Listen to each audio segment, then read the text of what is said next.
So, the exam. Well, I'm going to do that in just a second. So we have just one more meeting, and on Friday I'll try and do a kind of review of some key points, sum up where we've got to, and then that's us, and all that will be left is the exam. And I just want to say something about the format of the exam. On Friday we will give out a set of 12 questions, so a set of 12 study questions, like that, if you see what I mean. That's a kind of artist's impression. Only when you get the exam itself will be 6 of those questions from the study questions, word for word, and your task will be to answer 3 of them. So there should be no disagreeable surprises on the final exam. I mean, it might be disagreeable, but it won't be a surprise. Okay, so that's the kind of format we're thinking of. I have to discuss this a little bit with the GSI, just exactly what we're going to do, but it'll be like something like that. Okay, is that plain enough what I'm saying? Okay. And I was thinking that after class today we might do student evaluations. So would someone volunteer to pick up, to distribute the forms and take them over to Moses? I mean, Moses Hall. Yeah, thank you. Okay. Okay. So today I want to wrap up on Russell, on knowledge by acquaintance and knowledge by description. And this is Russell's official principle of acquaintance. This is what Russell calls the principle of acquaintance. Every proposition we can understand must be composed wholly of constituents with which we're acquainted. So there's that relation of acquaintance you can stand in to objects or to properties.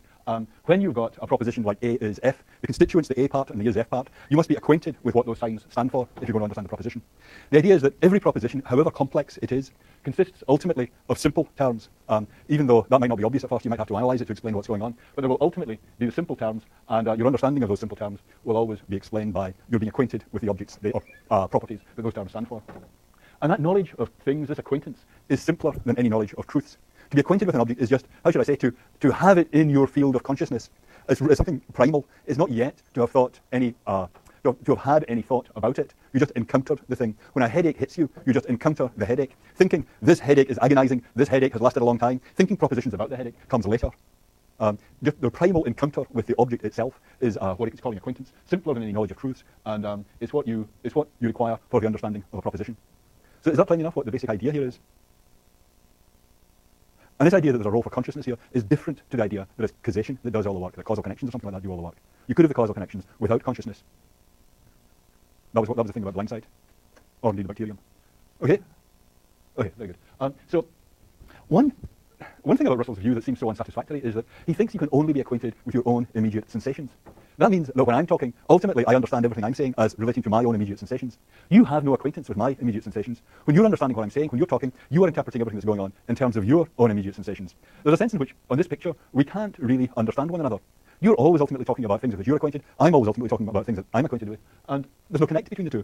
And that really seems, well, it just doesn't sound right. I mean, apart from anything else, it's hard to believe that when we are talking about some political matter or what's going on in class today or something, it seems perfectly obvious that usually you can understand perfectly all that I say, I understand perfectly all what you say. I mean, when I do this thing, if I pause and I say, are we all happy with that? I mean, it would be absurd to do that if there was some reason that, in principle, you could never understand what I said, right? I mean, we just don't, in practice, think that that's right. We think there is such a thing as fully understanding what someone else says.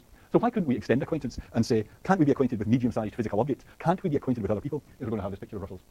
I want to look at that idea that you might extend acquaintance and what the problems are with it, why Russell doesn't do it, and then go back to informative identities. You remember informative identities? We still haven't really got that sorted out. So what I'm going to do then is sort it out, I think, and that's what the thing about points of view will be.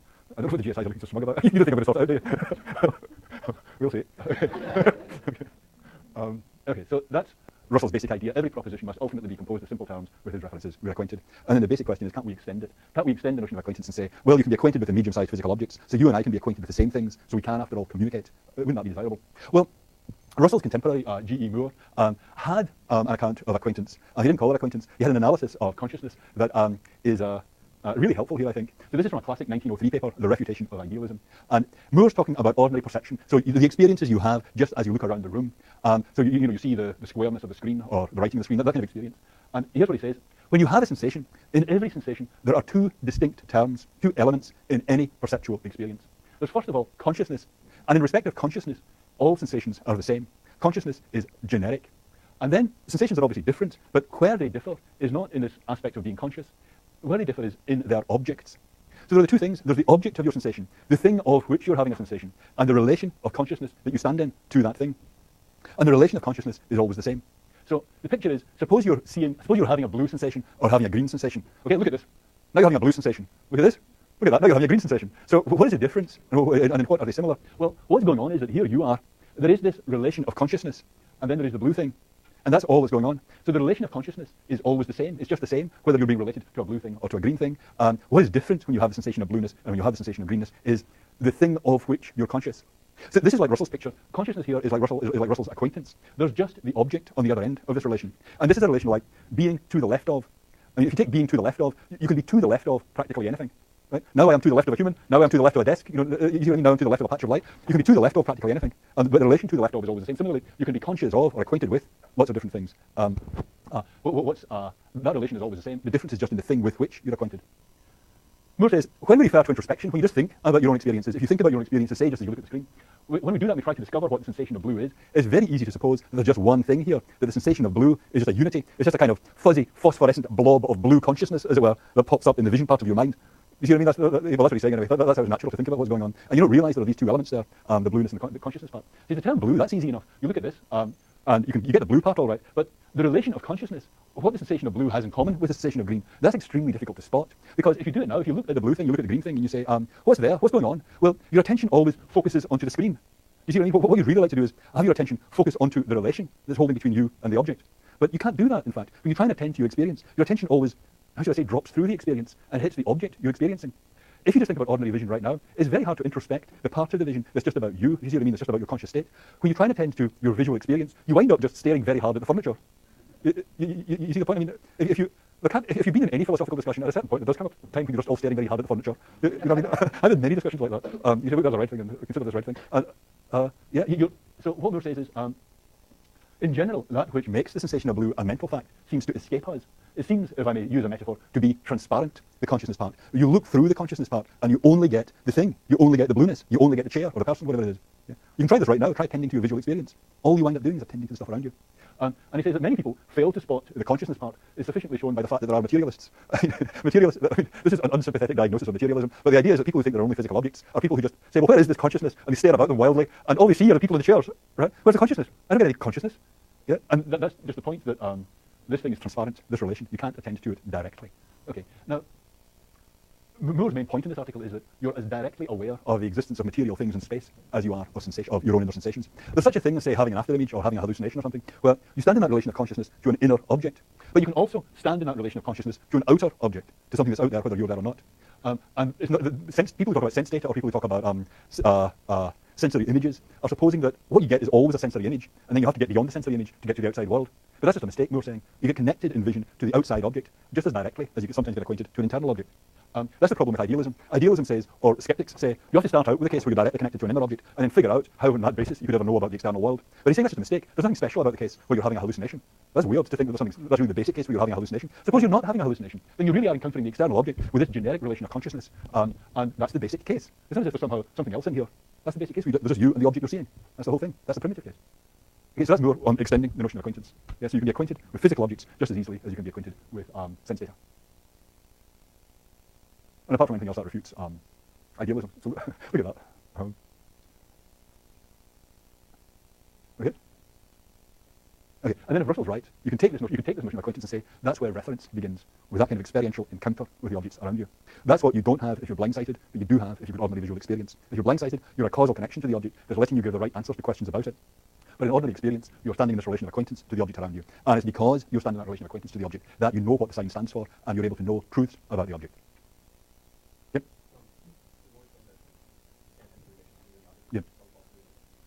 Yep. You can't attend to the, let me just say word for word, you can't attend to the relation between you and the object. Your attention always falls through and hits the object. Yeah, that's right. It's just you and the object, yeah.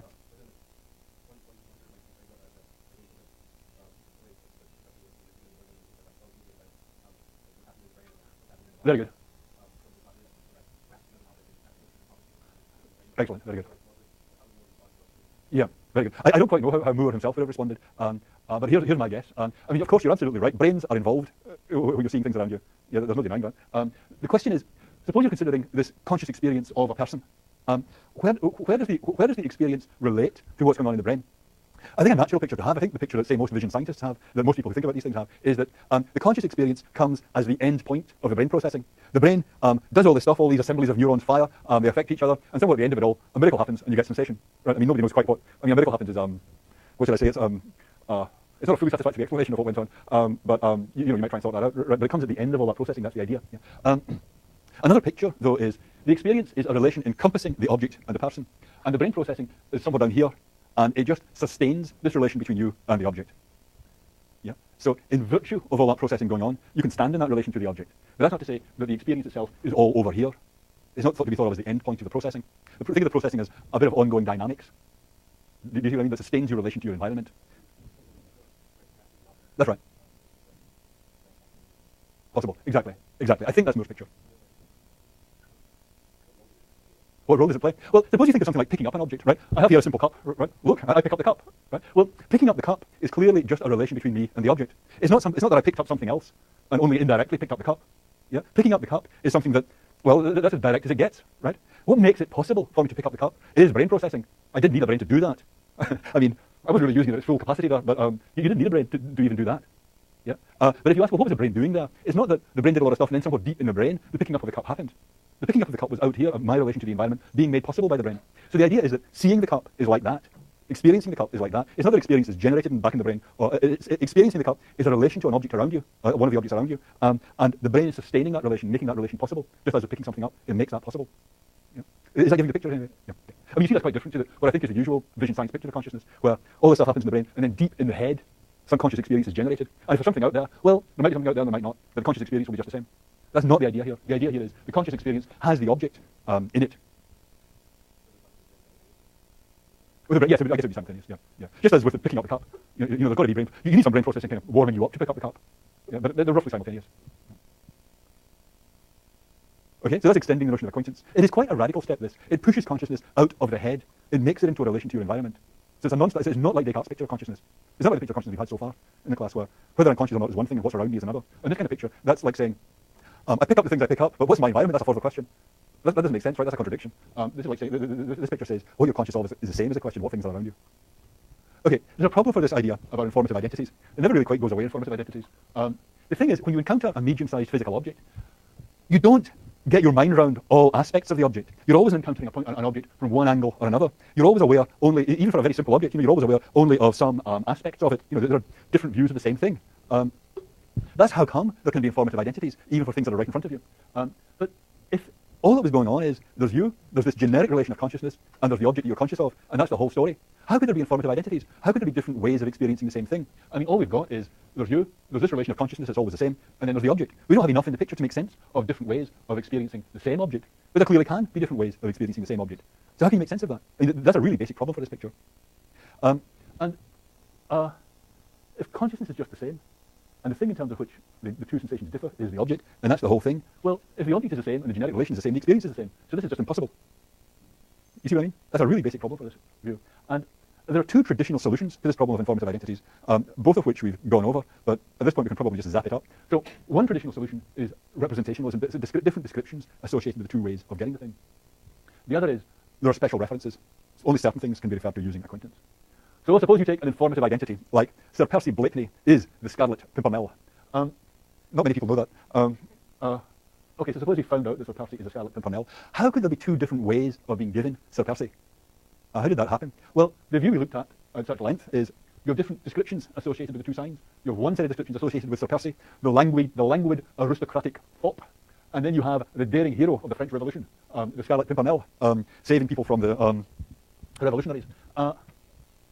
So these are different sets of representations, and that's how come it can be informative. But the basic problem with this is really already there in Russell, when we were looking at Russell in the third week or so of the term, that what's in those associated representations is going to be something like descriptions, maybe general terms, maybe more singular terms, the son of Peter or whatever. You're going to have more singular terms in these representations. But whatever's in there, whatever's in these sets of representations, whenever you have any kind of representation, you can get mode of presentation phenomena. Whenever you're representing anything at all, there is going to be the way you're representing it. So, okay, we've maybe solved the problem of informative identities for these two terms, but whatever terms we have in here, there's going to be a problem of informative identities for them. There's always going to be, for any term, there's going to be the way it picks out the thing that you're talking about. So at some point, this process has to come to an end. I mean, you might say, well, let's look at these terms here. How do we characterize the ways those terms are giving us objects? Well, I use further representations. But then at some point, that's got to come to an end. It can't be representations all the way down. There's got to be some point where you solve the problem of informative identities, but not in that way. You see what I mean?